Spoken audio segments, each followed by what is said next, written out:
Good morning. Thanks for waking up with us. I'm Monica Coleman alongside meteorologist Brendan Minchef. You have a spooky look into the forecast as we hit this day before Halloween. Yeah, twas the night before Halloween, Yes. right? Something like that. Yeah. I mean, we're both in our spooky Very colors today, festive the black this morning. and the orange. There we go. Yeah. Developing this morning, a 14-year-old boy was killed in a shooting on Lenore Way Friday night. ABC 10's Alicia Manchano reports with more on the investigation and how neighbors are feeling. The identity of the boy won't be released until family has been notified and no suspect information is available at this time. If you know anything about what happened, call the Sacramento County Sheriff's Office. Stockton police are investigating 3 shootings that happened Friday night, and one of those left one person injured. The first one reported was near the 600 block of West Wharf Street. An estimated crowd of 100,000 people gathered in South Korea for one of the largest Halloween celebrations since the pandemic began, but the festivities turned deadly. At least 151 people died. 150 others were injured. Many of the victims young people, mostly in their 20s. Here's ABC's Christine Sloan with the details. House Speaker Nancy Pelosi's husband, Paul Pelosi, suffered a skull fracture and serious injuries to his right hand and arm after he was attacked early Friday morning inside the couple's San Francisco home. The 82-year-old is now recovering from surgery. Coming up on ABC 10 Weekend Morning News, 2 car bombings kill at least 100 people in Somalia, who is believed to be behind one of the deadliest attacks the country has ever seen. Each weekend, ABC 10's Walt Gray catches up with a Cal Matters journalist about the biggest political stories of the week. Here's Walt with more.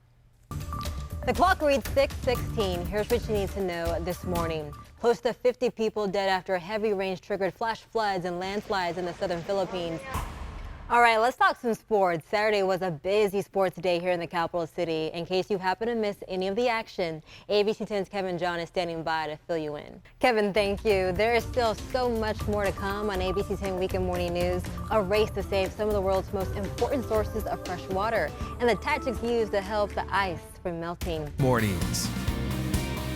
Good morning and welcome back to ABC 10 Weekend Mornings. I'm Monica Coleman alongside meteorologist Brendan Minchef. Brendan, everybody wants to know, how do you dress for Halloween? Do you put a jacket over your costume, or can you go bare sleeves and, do your thing? You might need a light jacket over your costume. Maybe. I mean, a jacket if you messes can stand, up the look. I know. I remember as a kid, I didn't want to wear a jacket either. But if you can stand, lower 60s, you'll be okay. But you don't want to get sick.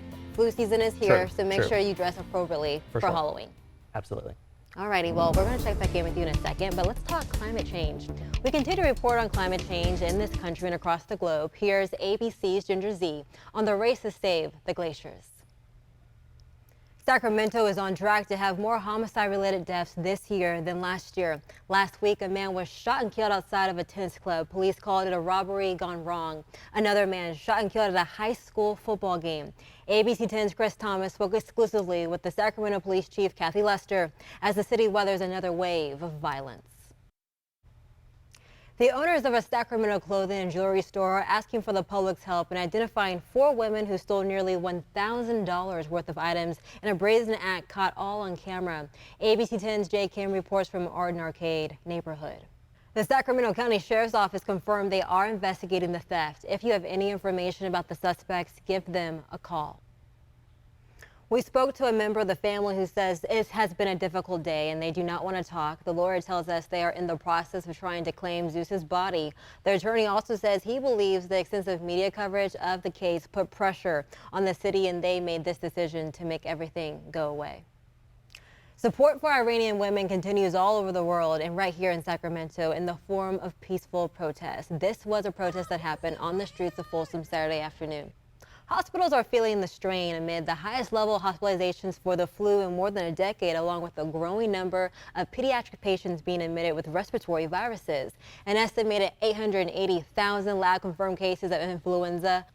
Kids will be wearing their costumes and heading out to fill their trick-or-treat bags with candy tomorrow, but for kids with allergies, knowing which ones they can and cannot eat can be confusing. Welcome back in, and for keeping an eye on the time, it's 6:48. Let's verify. Spiders love spending time in our homes, and a common urban legend says some of them end up in your mouth. Brandon Lewis from our National Verified team looks into whether we really eat spiders while we sleep. Before we go this morning, here's a recap of some of the top stories we've been following for you this morning.